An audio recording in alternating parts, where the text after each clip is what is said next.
Welcome to BVR TV news. ఈరోజు మనం జనగామ జిల్లాకి రావడం జరిగింది. మనతోటి ఏపీటీఎఫ్ పూర్వ అధ్యక్షులు ఎర్రంరెడ్డి నరసింహారెడ్డి గారు మనతోనే ఉన్నారు. సో వారు అధ్యక్షులుగా ఉన్నప్పుడు ఎలాంటి పనులు చేశారో వారి మాటల్లోనే అడిగి తెలుసుకుందాం. నమస్తే సార్, బాగున్నారా? నమస్కారం. మీ బీవీఆర్ టీవీకి నన్ను ఇంటర్వ్యూ చేయడానికి వచ్చినందుకు ధన్యవాదాలు.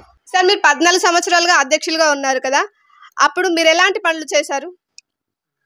14 సంవత్సరాలు అధ్యక్షుడు ఉన్నప్పుడు విద్యారంగానికి, ఉపాధ్యాయ వర్గానికి చాలా వరకు సంతృప్తికరంగానే పనిచేసినట్టుగా నేను అభిప్రాయపడుతున్నా. ఉపాధ్యాయులు కూడా నేను అధ్యక్షునిగా ఉన్నప్పుడు తృప్తికరంగానే ఉన్నారు. ఇప్పటికీ అభిమానం ఉపాధ్యాయుల నుంచి నాకు కనిపిస్తుంది. ఓకే సార్, టీచర్గా మీ అనుభవాలు చెప్పగలరా? టీచర్గా ఒక మంచి గౌరవప్రదమైన వృత్తి. నేను పనిచేసింది కూడా సగం కాలం పల్లెటూర్లలో. ఫస్ట్ అపాయింట్మెంటు చంద్రగొండ, అది ఎక్కువగా లంబాడి తండాలు ఉన్నటువంటిది. ఆ తర్వాత వచ్చింది ముత్తారం. నేను ఆ స్కూలుకు ప్రైమరీ స్కూలు నేను వచ్చిన తర్వాత అది క్రమక్రమంగా ఒక 6 సంవత్సరాల్లో ఉన్నత పాఠశాలగా అభివృద్ధి చెందింది. ఆ తర్వాత అక్కడి నుంచి కొడకండ్లకు ట్రాన్స్ఫర్ అయ్యాను. కొడకండ్ల నుంచి వెళ్ళి జనగాం వచ్చాను. చివరి దశలో ఒక 6 మాసాల ముందు స్టేషన్ గన్పూర్కు వెళ్ళాను. ఈ కాలంలో విద్యార్థులతో కానీ విద్యార్థుల తల్లిదండ్రులతో కానీ మంచి సంబంధాలు ఉంటుండేది. టీచర్ అంటే గౌరవం కూడా ఆనాడు బాగా ఉంది. సార్, ప్రజెంట్ విద్యా వ్యవస్థ ఎలా ఉందని మీరు అభిప్రాయపడుతున్నారు? నేను పనిచేసిన కాలానికును ప్రస్తుతం ఉన్నటువంటి పాఠశాలను చూసినా, ఉపాధ్యాయులను చూసినా, ప్రభుత్వ విధానాలను చూసినా, అధికారులను చూసినా తలకిందులుగా కనిపిస్తుంది. అంటే ఒక ఉన్నత దిశకు వెళ్ళవలసినటువంటి దాన్ని వెనుకకు తిరోగమనం చేస్తున్నట్టుగా కనిపిస్తుంది. సార్, ఇప్పుడు కొంతమంది గవర్నమెంట్ టీచర్స్ అకృత్యాలకు పాల్పడుతున్నారు, దానిపైన మీ కామెంట్?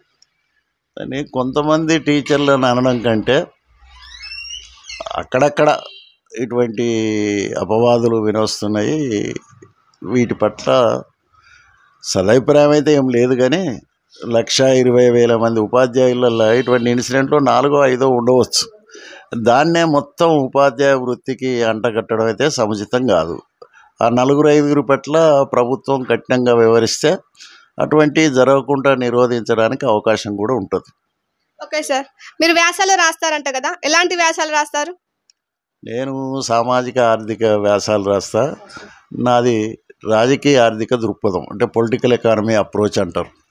రాజకీయ ఆర్థిక దృక్పథంలో ప్రభుత్వాలు తీసుకునే ప్రతి నిర్ణయం ఏ వర్గానికి మేలు చేస్తుంది, ఏ వర్గానికి నష్టం చేస్తుంది, వాళ్ళు బయటికి ప్రకటనలు చేస్తున్నట్టుగానే జీవోలో సారం ఉందా లేదా అనేటువంటి విశ్లేషణ ప్రజలకు అందించేటువంటి బాధ్యత నేను తీసుకుంటాను.